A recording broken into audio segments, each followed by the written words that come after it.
Bonjour à tous, vous avez été très nombreux à suivre les différentes étapes de l'avancée de notre sol en mosaïque et parmi les nombreuses questions que j'ai eues et que j'ai lues sur les réseaux sociaux, c'était voilà, comment nous allions faire pour transporter cette mosaïque.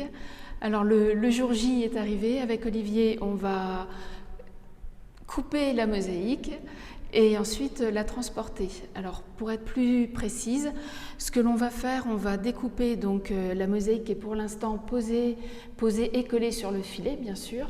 On va le faire en plusieurs morceaux, donc il y aura un grand morceau qui correspond au rond noir en grès cérame, donc ça sera une seule partie. Qui fait déjà un peu plus d'un mètre, donc c'est déjà pas mal. Et ensuite, on va découper le reste de la mosaïque un peu comme des parts de camembert. Donc voilà, on ne sait pas encore précisément combien de morceaux on va faire, mais il y en aura probablement 4-5 pour au total avoir 6 grands morceaux de mosaïque qu'on va pouvoir transporter dans notre trafic et ça sera accessoirement quand même beaucoup plus pratique pour le carreleur pour poser toute cette mosaïque au sol. Comme chaque partie aura bien sa place précise, parce qu'elles vont se raccorder précisément comme maintenant, on va nous identifier clairement les morceaux et leur emplacement. Alors en les numérotant et également en faisant un repère de couleur pour que le carreleur n'ait plus qu'à assembler les deux bonnes pièces, comme un puzzle en fait. Donc voilà, nous avons terminé d'identifier toutes les différentes parties que l'on va couper. Donc on a fait différents repères pour le carreleur, donc un chiffre et un code couleur. Comme ça, normalement, vraiment, il n'y a pas d'erreur possible. Et maintenant, on va vraiment découper sur le scotch et comme ça le carreleur devra réaccorder notre scotch. Il faut qu'il se raccorde parfaitement. Donc comme on a travaillé sur filet, donc il y a la bâche qui nous servait de modèle, on va dire de gabarit, donc c'est comme ça qu'on suivait le motif. Donc, je vais essayer de décoller davantage. Donc on voit notre filet, la mosaïque a été collée dessus et bien sûr comme ça c'est une bâche plastique, ça n'adhère pas. Donc voilà, petit à petit je peux détacher, décoller la mosaïque. Et maintenant donc on va pouvoir découper la trame. Donc on cherche un chemin.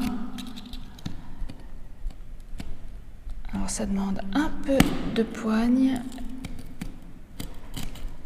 On va voir.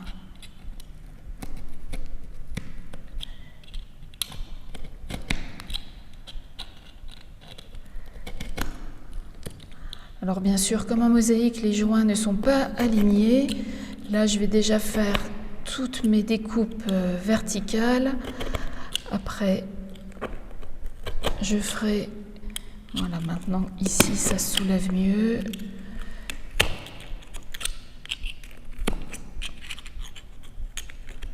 Donc je peux passer plus facilement ma lame de cutter pour découper le filet.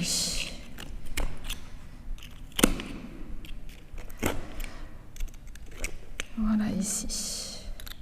Voilà, on vient de découper donc le premier morceau. Donc voilà ce que ça donne, jusqu'au rond central, comme je vous l'avais dit tout à l'heure. Donc mon scotch est bien scindé en deux, et donc au moment de la pose, il faudra forcément que ces deux morceaux se raccordent exactement comme ça. Mais voilà, là vous le voyez, puis donc il y aura ce raccord parfait ici aussi à faire. Et voilà, la part vraiment c'est presque aussi souple qu'un tissu. Mais voilà, cette part-là, ce morceau-là pèse quand même déjà pas mal. Donc il faut vraiment être à deux pour la porter et l'emmener tranquillement dans le camion. Et bien écoutez, voilà, on a terminé de couper tous les différents panneaux de la mosaïque. Donc maintenant, ils se détachent vraiment entièrement de la bâche qui nous a servi de modèle. Et là, ils pèsent un peu moins de 15 kg, donc on va vraiment pouvoir les transporter très facilement dans notre camion. En attendant la semaine prochaine, où ils vont être transportés directement à Chartres. Voilà, et bien écoutez, j'espère que ça vous a plu et que vous avez mieux compris comment on procède pour ces très très grandes mosaïques. À bientôt.